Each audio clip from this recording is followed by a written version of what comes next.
Hi, and welcome to Music Photography Bootcamp. My name is Christy Goodwin, and I've been a professional photographer for 38 years now. I studied BA Art and Photography, and then immediately went into fashion photography. I did that for 7 years. Then I was an editorial and journalistic photographer for 13 years, and now, 18 years, I've been a music photographer. When the photo show asked me to do another online course, I thought, how about doing a bootcamp, an injection of concise information that you can use whatever you do, whatever kind of photography you're doing, music or anything else. It's mostly focused on music, but any photographer will be getting something out of this. Now, I thought, what is it that I would have liked to have known when I started out? And I could have spent 24 hours talking to you about all the things I wish I had known. So I made a little concise part, and I'm going to talk to you about that now. So I hope you get something out of it. Welcome to my bootcamp. The first one I wish they had told me is consistency. Consistency is very important if you want to repeat paying customers. Now, in the beginning, when I started out, I wasn't consistent at all. I was really more working on my mood. Sometimes when I had shot a very dark show, I would give everything in black and white and sepia. Then I had a whole phase that I liked more blue in my pictures, and then I had a whole phase that I liked a little bit more green in my pictures. I was like a little kid with a crayon box. And it wasn't until I found my voice in photography and I became consistent that customers came back and hired me again and again and again. And that's why I have here Joe Bonamassa. I've been working with him for 13 years now. He's been coming back every time because they know that they will get what they want when they hire me, because I'm consistent in what I deliver. But it's taken a long way to get there. Now, the best example I can give you is people who know me know that I have an addiction for coffee. I need my espresso fix. And whenever I'm on the road, I will go to Starbucks. I go to Starbucks because I know exactly what I get there. When I order my double espresso, sometimes quadruple espresso, I know exactly what I get. And that's why I go there. And it's the same in photography. When the client knows exactly what they will get, they will come back to you. So consistency is very important. The next one I want to give you is thinking on your feet. It goes for all sorts of photography, but mainly for music photography, because everything moves very fast in music photography. It goes at a very fast pace, everything can change at a split second, and you always have to prepare to react with whatever happens, and also react and save the day, sometimes very fast. What I would suggest, and it won't happen overnight, but over time, you should build yourself a backup plan suitcase. I have a huge one. It's for whatever event that happens and goes wrong, and a lot can go wrong. You have a backup plan, a second backup plan, and even third backup plan. And think quick on your feet can save the day sometimes. I have here Christine Chenoweth. Her management hired me to shoot her performance at the Palladium in London. And before the performance, management had asked me to do a little portrait shoot with her. So at a given time, I was at her dressing room waiting for her to come out for the photo shoot. And time went by and I could see we were getting closer and closer to stage time. Got a bit nervous, thought this is going to go maybe wrong. And then her personal assistant walks out and he comes to me and he says, "The shoot is not happening because I forgot Christine's earrings. So I have to get somebody to collect them from the hotel." Immediately I grabbed my ears and I could feel I was wearing earrings. Thinking quick on my feet, I said, "She can have my earrings." So he made a U-turn, came to me, looked at my earring and said, "Hand me those earrings." And so that night at the Palladium, Christine performed with my earrings on stage. And I did get my photo shoot before she went on stage. So thinking quick on your feet sometimes can save the day. Be disciplined. Now, for creatives, it's very hard to be disciplined. We're scatterbrains. It's the nature of a creative.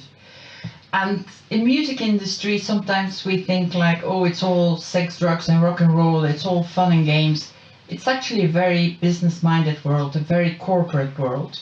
So we have to learn against our nature to be very disciplined. And be very disciplined in shoots will actually keep your customers coming to you. Be disciplined means prepare yourself before you go to a shoot.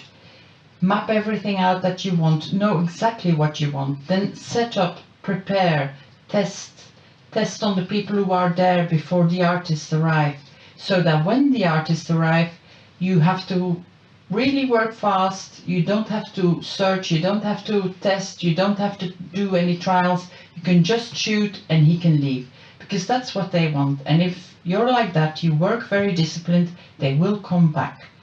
Now I can give you an example here with Nick Cave. I was hired to shoot him at his home in Brighton, and I got a certain amount of time that I could spend at his home doing a portrait shoot with him. I knew exactly what I wanted, I was all ready. I went immediately in shooting mode, did the whole portrait shoot, and quite a bit before the allotted time was over, I had finished. So I had some time over. He offered me a coffee, which I always like, so I had my coffee. I was packing in, and his wife walked in with a flower that she'd picked out of the garden. And she was playing in front of Nick's face with the flower and thinking quick on my feet, which I've also talked about. I immediately took my camera, started shooting a bit, and got this picture, and it's Nick's favorite picture that was ever taken of him. So sometimes it all works together, thinking quick on your feet, but I was also disciplined and I had still time over to get this in my work. So be disciplined, because it's a very corporate, a very business-minded world. Resilience. Now this is one I wish they had talked to me about when I first started out. It wasn't just about the resilience, it's more being prepared how tough the world can be, and it is a very, very tough world. I started out in fashion photography, which was kind of calm, but then fell into journalistic photography, and there I really learned to be resilient. When I first started out, I worked in Brussels, which is the international hub, political hub. And I would go into a photo shoot, a photo call, where there was like 50 to 80 cameramen, photographers, journalists. And I would arrive and I would be way in the back, and I would be left in the back. I couldn't get through, I couldn't get to the front, I couldn't get my space. And I would come home with nothing to show for.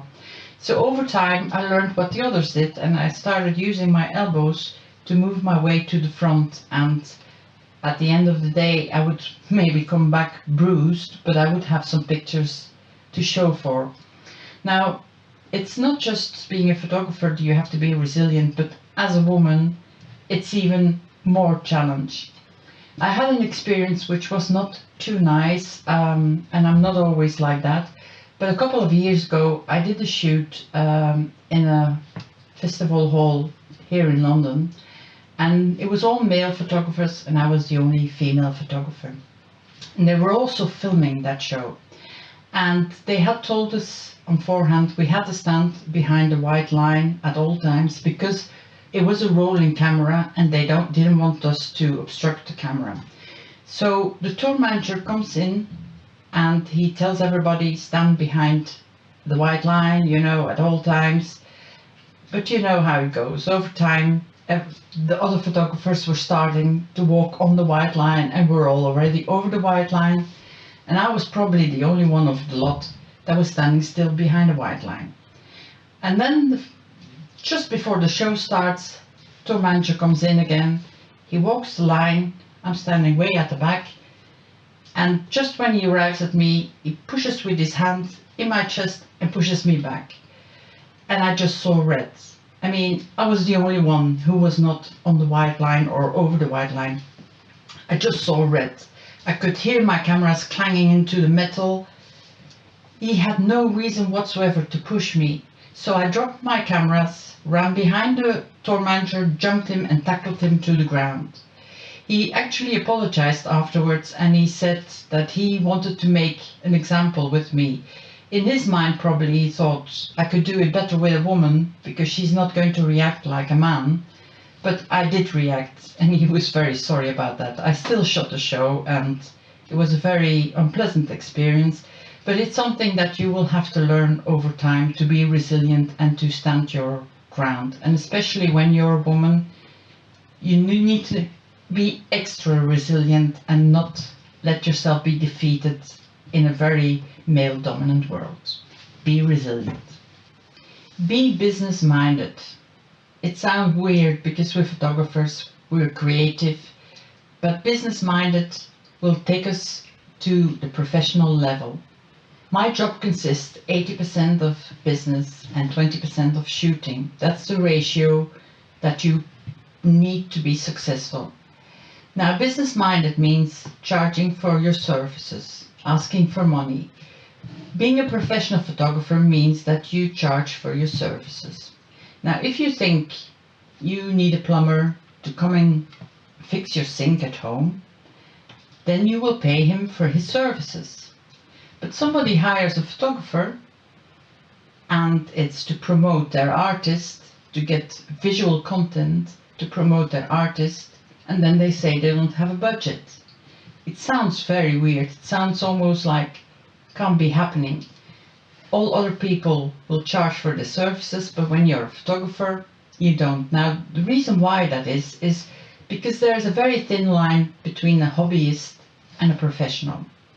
There are a lot of hobbyists who will be able to deliver professional services at hobbyist terms, so for free basically. And that damages them, but it damages also the professionals. So you should actually be professional even if you're a hobbyist.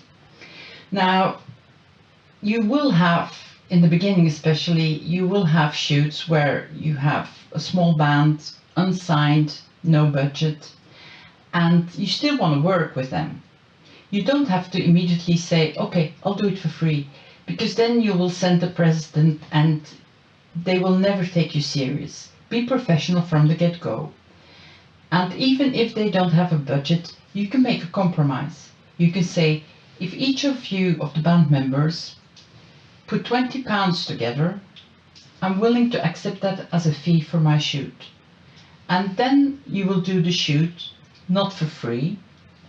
They will have given you something that's feasible for them, and you will still be able to do the shoot, but you're not working for free. So even if you're a hobbyist and somebody hires you, think professional, be business-minded, because you're helping your future self to set the record straight from the get-go. Charge for your services. Think about the plumber that comes and fixes your sink. He's going to charge you. The dentist, he's charging you. Everybody's charging for their services. In the music industry, everybody from the manager to wardrobe is paid for their services. You who provide visual content, you should be paid for your services. Be business-minded. Your shopping window. Now, we as photographers, our only shopping window is our website or whatever platform you use to show your pictures. It's very important to treat it as a shopping window. It's something where you will actually attract people to use your services. The mistake I made way in the beginning was stuffing everything and anything in my website. If I could have, I would have even put my holiday pictures on it.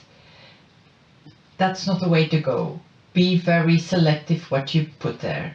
Put only the very best. Don't put any pictures that you think, maybe, no, leave them out. Only the very best. They should show your strengths, your capability, what you have done. It should represent you, but also what you can do. It should show depth, range, and what your possibilities are. If you're not good at portrait photography, then don't put any portraits in it. If you're not good at behind the scenes photography, then leave them out. Just put your strengths on your website. Now, what I've learned over the years is that managers, and I've been with many on the road, they basically, when they look at the website, they only will look at the first 3 pictures, and then they will abort. They will make their decision looking just 1, 2, 3, done.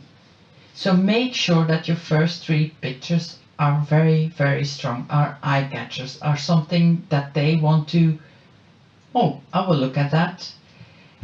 If you go to my website and maybe also investigate other people that you admire their website, if you go to my website, you'll see a little circuit of a few pictures showing on a loop, which are, to my opinion, my strongest pictures, just to lure the people in. Keep it very concise, keep it very neat, clean, and only the very best, because it is your shopping window. It's not to show what you can do to your family and friends, it's to attract clients, possible paying clients, to your work. Time is money, and I've thought about this before, that music industry is a very business minded, a very corporate organization, and time is money in music industry especially. It's one of the business traits that will set you apart from your competitors if you really work fast and always stick to what you promise. Now, if you promise pictures, let's say you say 10 pictures before midnight, then deliver those 10 pictures before midnight. If you say, I promise 100 pictures in 24 hours, then deliver them in 24 hours. Also in shoots, work within the time that's given to you. Time is money for them. You can't forget that you are only just one particle of a big chain. So your pictures can delay the whole chain. Sometimes you've been hired for pictures for maybe a tour announcement or for making of a brochure or whatever. And holding up the line will hold up everything. So stick to the time that's given you. Stick to the rules that they say. For instance, in 24 hours we want our pictures, then give them the pictures in 24 hours. Time is money. It's very corporate business and they want to move fast, and you don't want to be the one to stop the whole chain. Magic camera settings. The internet is overloaded with recommended settings for certain pictures, and I have breaking news for you. Magic camera settings don't exist. You can't fit the square in a circle. It's all circumstantial. It all depends on location, on light, on the person you're shooting. Just the whole together is what you have to take in account when you choose your settings. So magical settings don't exist. They often ask me, what settings did you use for certain pictures? And most likely I won't even remember what I used. But you just have to learn to use the picture settings that you need in a certain situation. And the only way you can achieve that is by knowing your camera very, very well. It's by experimenting a lot, taking a lot of pictures, so you can basically blindly set your settings. You have to really find your own recipes and learn on the go. You have to learn in every situation how to adjust your settings and get the best settings possible. So magical settings, they don't really exist. You just have to learn on the go. You have to learn through experience. So don't get blinded by all the suggestions they give you on the websites and on different YouTube channels about magic settings. They don't exist. Find your own magic settings and they will work for you. And here's another one. Perfect gear doesn't make perfect pictures. And that's also something I should have known way in the beginning. When I first started out in fashion photography, I was really obsessed about what equipment those famous fashion photographers used. Because it's the time before internet and Google, I used to go to the library, look into the magazines and try to find out what gear they used. Because in my mind I thought, if I use that gear, then I can use that, make the same perfect pictures they do, and then one day Vogue will come knocking on my door. Now here's the news. Vogue never came knocking on my door, and I even got fired a couple of times because my pictures weren't good enough, even though I had the gear that the other photographers used. It's not about the gear. You have to really find the camera and the lenses that suit you. And then it's very important that you learn to use it inside out. You have to be almost like the special forces who can assemble their guns blindly. You have to be able to blindly use your camera. And that's only by using it very much, taking loads of pictures. So you know your camera inside out, so that when you walk into the pit, you don't even have to think. You know exactly what it can do, what you have to do to get it to do what you want it to do. And always remember, the most important item of your gear is in between your ears, your eyes. So the perfect camera gear doesn't exist. You have to find the gear that suits you the best and then really make it your own. Etiquette. Now this one is especially for music photography. I think etiquette in the pit is very important. It's just plain common sense, but try to be courteous to everybody. We're all there for the same reason, and sometimes we have very limited space. Try to be courteous to the others. Don't block the view of others. We all know the guy with the iPad who walks into the pit and holds it all up and blocks everybody's view. Don't be that guy. Also, when you have an AAA pass and you get to roam the place, even on stage, try to avoid walking on stage when the photographers are still in the pit and then destroying their pictures, actually, with mingling there with the artists. Always use your common sense and be kind and respectful to the others. Also, a little thing that I always do is I say hello to everybody.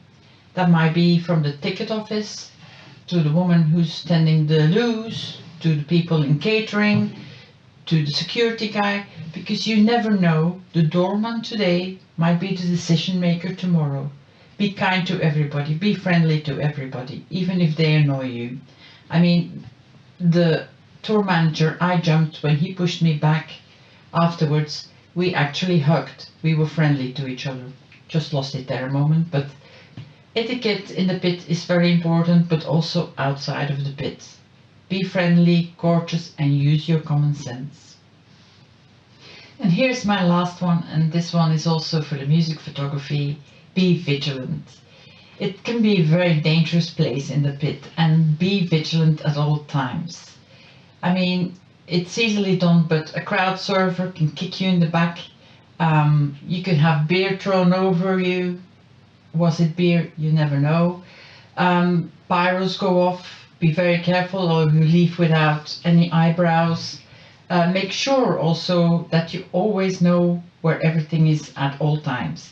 When I walk into the pit, I always make a quick mental check, the quickest exit, because you never know what happens. But also your gear, which is always, you know, it's expensive. You don't want to lose it. Be vigilant of that as well. Keep that always in check. I have a story like that it's sort of being vigilant as well, but at the wrong side. I was hired by Madness to shoot them at a festival in Regent Street.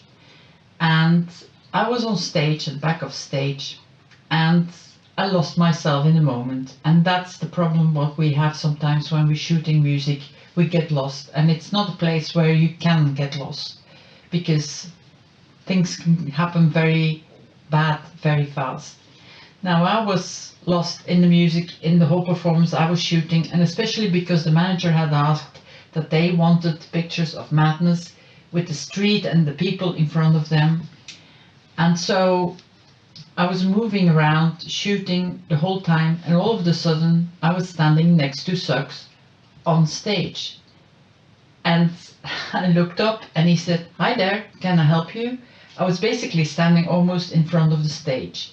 I hadn't noticed it. I had just moved on and was there. Those are situations that never happened again, of course. I've learned from that. But make sure that doesn't happen to you. Be vigilant at all times.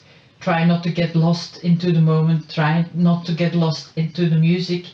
But watch out for whatever can happen, because sometimes you stand next to Suggs and you don't want to be there. So be vigilant. So after this, I'll be live for a Q&A. So anybody who has any questions, any remarks, any suggestions, who just wants to know something that I haven't spoken about, Just sign in to the Q&A and I'll give you the answers you need. So this was my music photography bootcamp. I hope you've learned something. It sure were things that I wish I had known when I started out. I've learned it through falling, failing, and learning. You can skip the failing and falling, and you can just move on with it. You can also follow me on Twitter, which is Christy Goodwin, on Instagram, Christy Goodwin, and on my website, christygoodwin.com. Thank you for watching and learning. See you next time. Hi, and welcome to the Q&A. Some have been sending in your questions, so I'm going to go over them with you. First, there is Alexandra, just a shout out to her. She says that she read the story before. I suppose that's the one with the security guard pushing me back. Well, no, the manager. And since then, she always says when there's something happening, what would Christy do? Now, I wouldn't advise to do that because you could get in trouble. But hey, Alexandra. Then there's Anna Brown, and she asks, do you think things are better now for female photographers working in the music industry than when I started out? Well, I've changed. That's for definite, but I don't think it has really vastly improved. The funny thing is, when I studied photography, I was in a class with 50 students, and there were only 2 women in the class. That has changed now, I think. A lot of more women study and pick up photography, but it's still a very much male-dominated industry, unfortunately, and you just have to be very bold and very courageous to make your way through it. I hope that answers your question. Gary Davis says, great advice, good for you, great example. Thank you, Gary. Barry Cookson says, one hears horrendous stories of theft of kit during gigs. What do you do about this? Well, it happens because, of course, you can't watch your gear all the time. I would say try to just take with you your basics, what you need. Don't carry around your whole kit bag. I also tend to always, where you have the monitors, I always pick one monitor, and then opposite of that, I stow my bag under that seat there. And I do look at it quite a lot. And if somebody that I don't know walks into the pit, I will watch it.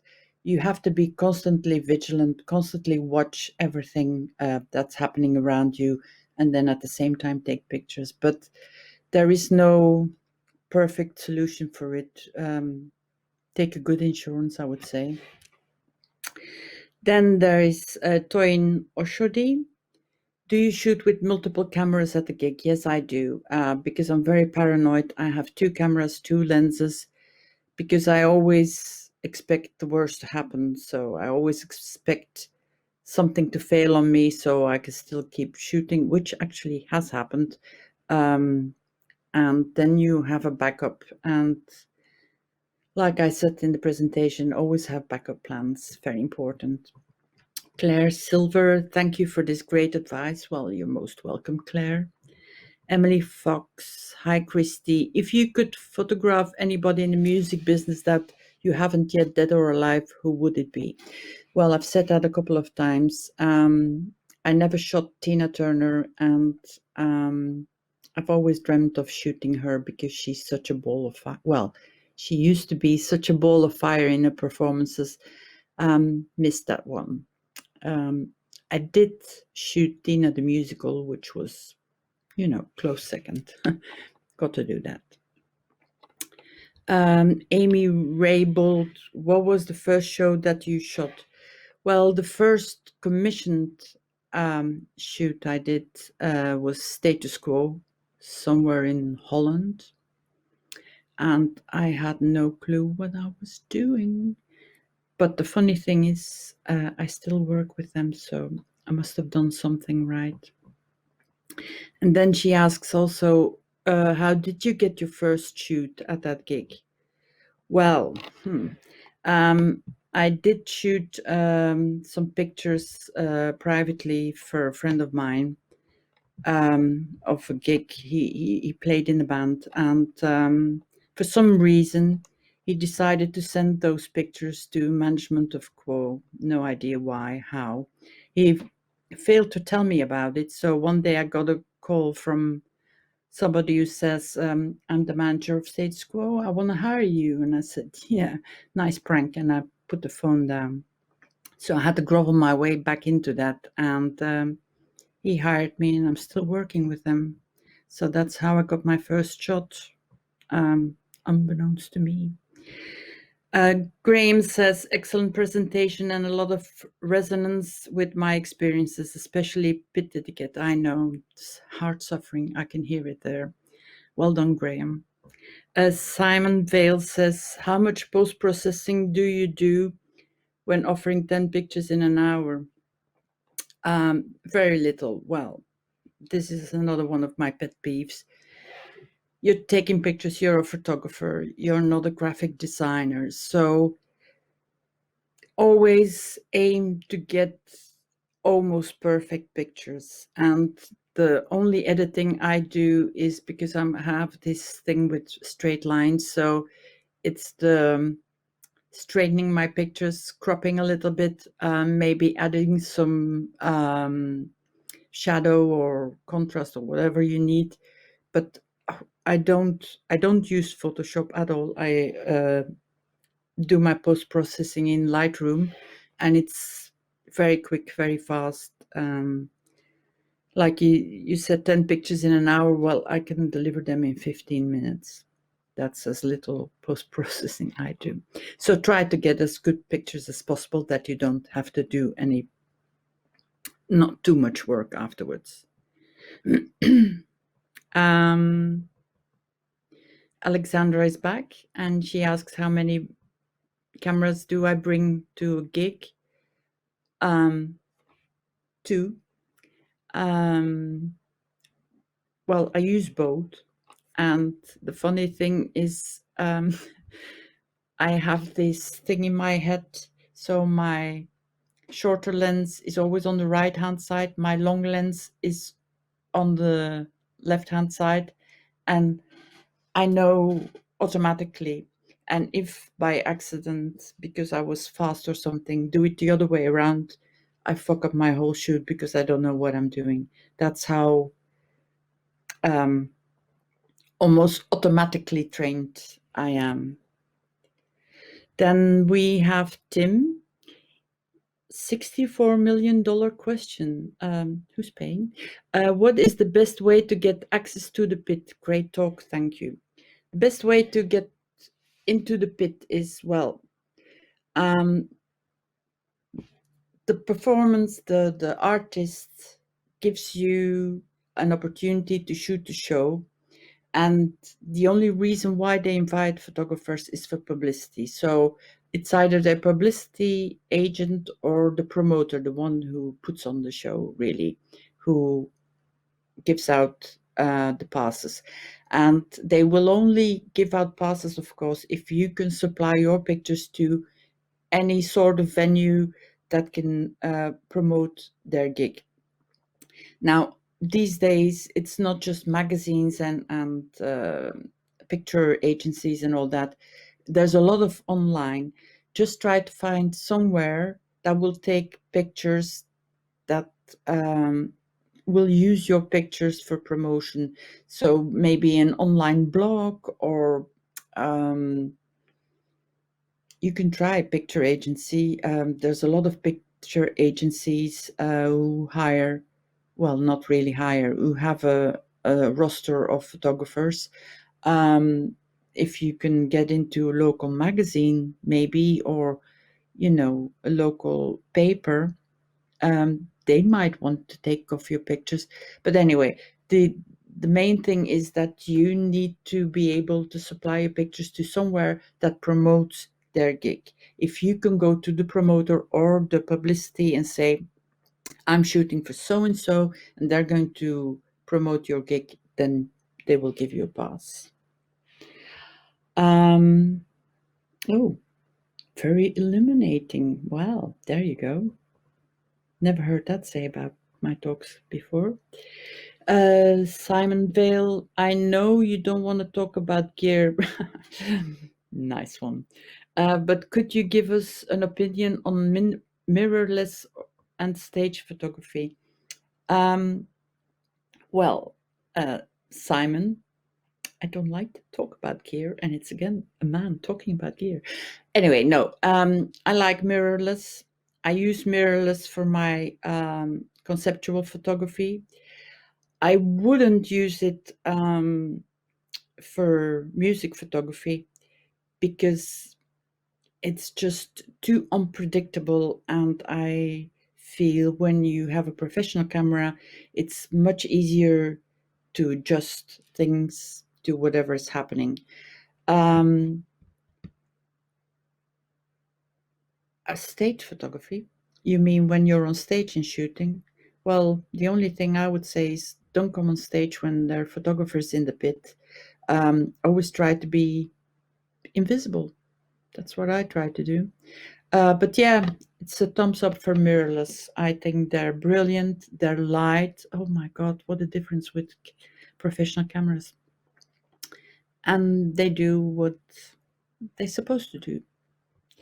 Lee Floyd says, brilliant, thank you. You're welcome. Christian Rogers, what has been your favorite band to photograph? They're all my favorite bands. Every artist I've shot has brought something unique, something that I remember, something I cherish. They're all my favorites. I think it's more because I don't go into it as a music fan, but as a photography fan. So I always get excited what they have to offer me, what I could shoot, how creative they are, how creative the show is. So they're all my favorites. Lara, great session. Do you spend a lot of time in post production or do you try and capture everything in camera? The latter, Lara. Try to capture as good as possible into the camera so you have to not waste any time on post production. Carol, great session. Thank you. You're welcome. I have made all these mistakes already. Hopefully, we will have live music again soon. Yes. Well, I've made all those mistakes as well. Live and learn, huh? And yes, we hope we have live music again soon. Well, we will at some point, but it's just when. Jonathan, great chat. Thanks. What's your strategy for the 3-song limit? 3 songs limit in the pit? Well, the strategy is basically what I do is the first song to acclimatize you. You shoot already, but then you sort of got to feel what's important, what's not important. The second song I give myself completely, try to capture the emotion, whatever is happening. The third song I usually finalize with getting individual members of the band. Don't forget the drummer. I have 1 minute left, I see. For example, one person told me to make sure stick your card opener down. Oh yeah, so you don't lose your cards. Good idea, Barry. Nigel King, when you're in the pit particular 3-song rule, would you change lenses? No. Don't start wasting time on changing lenses. Make a decision before you go into the pit. Also, you will get dust in your camera and you will have spots on your pictures. So don't do that. Not a good idea. Anna, thank you. Graham, loved the presentation. Oh, 1760 minutes. What lenses do I use? 24, 70, 70, 200. Do you work directly for the artists? Yes, I do. For the managements. Not record labels. They don't have money. Venues, yes, I shoot for the Royal Albert Hall. And that's it. We're at the end of the questions. There's still some more questions. Maybe send them on Instagram and I will answer you on Instagram. Thank you all for joining me. And till next time.